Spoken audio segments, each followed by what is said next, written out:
Olá pessoal, bom dia. Hoje a gente segue com as nossas aulas sobre a exposição, aula 2 então.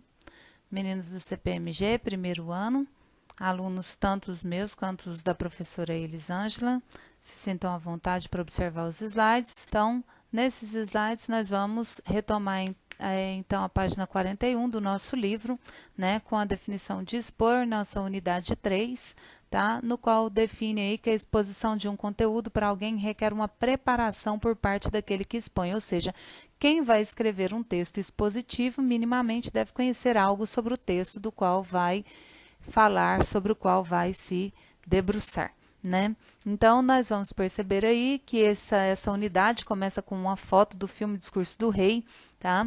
É um filme clássico, né? Que tem uma pegada mais clássica. Ele é um filme aí, na sua chamada diz que é um filme que nos eleva o espírito, uma rara combinação de apelo popular e triunfante mestria. Então, nós vamos perceber aí que esse filme, ele vai tratar sobre um aspecto histórico, então a exposição ela se debruça justamente sobre alguns desses aspectos históricos, críticos sociais e afins.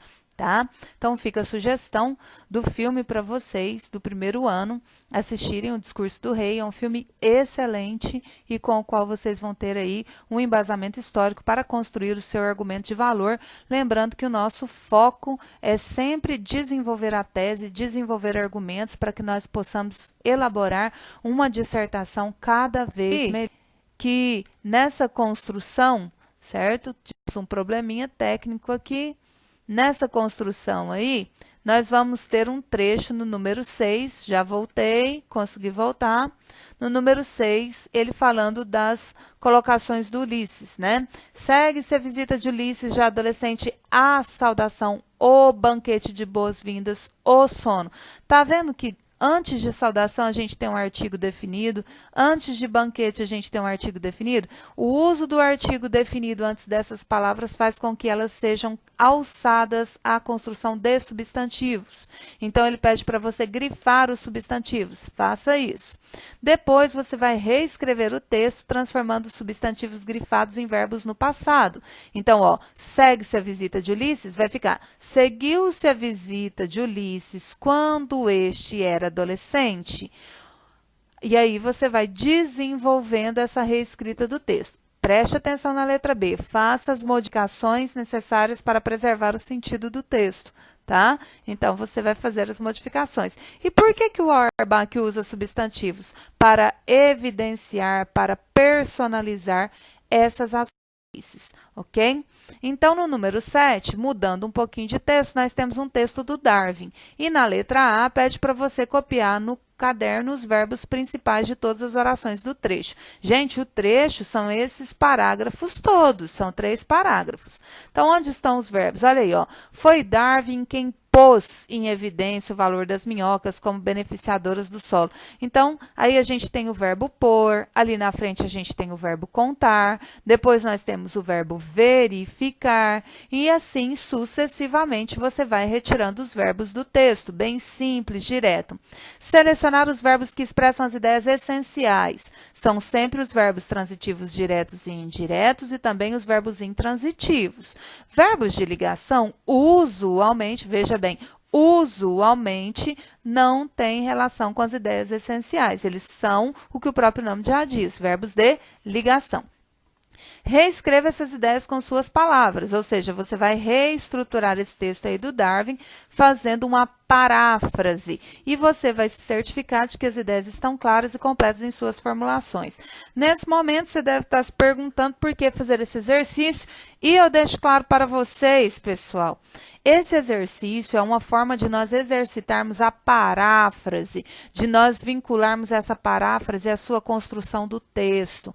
Quando a gente estuda sobre o Darwin, quando a gente estuda sobre o Homero, quando a gente estuda sobre a Odisseia, quando nós nos deparamos com textos que usualmente nós não lemos, né? Não é do nosso convívio, do nosso cotidiano, ficar lendo esse tipo de texto, né? A gente está aumentando o nosso repertório. Quando você faz esse resumo, essa paráfrase, essa síntese, você está dando vazão à sua capacidade de construir a sua leitura, a sua paráfrase. No manual do Enem, ele fala sobre a necessidade de você usar a paráfrase na sua dissertação. E mais do que isso, nós precisamos exercitar a paráfrase porque lá no manual existe uma ordem. Não copie trechos do texto motivador. Então, nada de lá, Ctrl+C, Ctrl+V nos textos que aparecerem para você. Então, isso aí é um exercício para você não fazer essa jecada, tá bom? Faça um texto top. Exercite aí.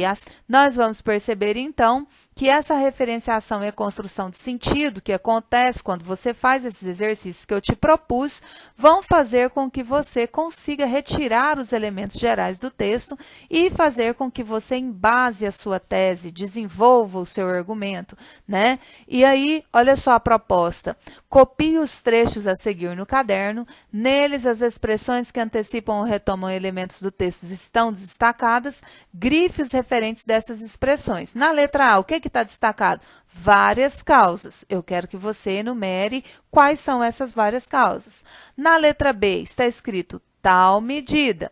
E aí eu quero que você verifique qual é a medida. E na letra C, a conclusão do estudo é esta. Qual é esta conclusão? Então, você vai lá no Observatório da Língua, que está no seu livro Produção de Texto, e vai se ater a esses pontos. Qualquer dúvida, pode mandar pergunta, tá? Que a gente responde.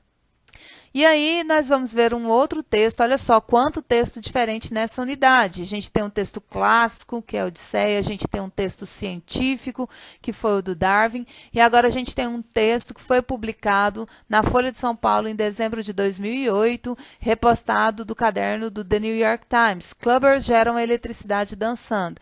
Gente, isso aí é um texto de pesquisa científica, né? É um texto pop, ou seja, um texto popular. E aí nós temos aí, ó, no quarto parágrafo, a dança ecológica, evidentemente, não solucionará o problema das crescentes emissões de gases do efeito estufa que os cientistas dizem que são responsáveis pelo aquecimento global. Ou seja, aí a gente tem uma afirmação, a gente tem uma abertura para um debate. Logo ali na frente, quero chamar a sua atenção para a expressão 50% e o de água em 30% em comparação com o clube anterior que havia no prédio. O que é isso aí? Dados estatísticos, que eu já te expliquei que você vai usar o complementar, né? Então, de posse desse texto aí, eu quero que vocês leiam esse texto, também está disponível no seu livro, tá?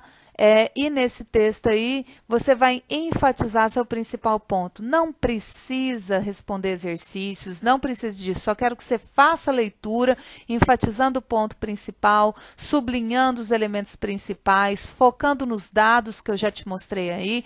Pega o seu marcador de texto e faz esse texto ficar bem coloridão, bem bonito, com informações que vão alimentar a sua, tá? E aí, no mais, a gente vai ver aí que a gente tem observações de planejamento, elaboração e avaliação e reescrita do resumo. Isso aí não é um exercício, é só para chamar a atenção de vocês sobre a atenção que a gente tem que dar à articulação das partes ao escrever um resumo. Como assim, professor, a articulação das partes? É muito simples. Tem gente que acha que fazer o resumo é pinçar, recortar, fazer aquela coxa de retalhos. Não é isso. Você precisa retirar dados essenciais do texto, mas trabalhar também as conjunções. Tem um vídeo só sobre conjunções, tá? Lá no 01 canal da Ju. E também tem um link do Hotmart com um e-book só sobre conjunções, ok? Claro, vocês estão usando o GR8, é aqui que a gente trabalha, mas existem muitas plataformas disponíveis e nós, professores, estamos trabalhando em todas elas para auxiliar vocês, ok? Então, aqui está colocado no seu livro de português, tem as conjunções, mas existem outras formas também. Nesse momento de estudo, né, de self-study, vocês estão aprendendo por si só, é uma boa vocês tomarem as rédeas do seu conhecimento. Ok? No mais, eu agradeço muitíssimo, estou disponível para vocês no Instagram, tem uma live lá sobre a cidadania com a doutora Ângela Márcia, estou disponível também para algumas dúvidas pontuais no WhatsApp e tem o canal disponível para vocês. Agradeço muito, tenham uma boa semana.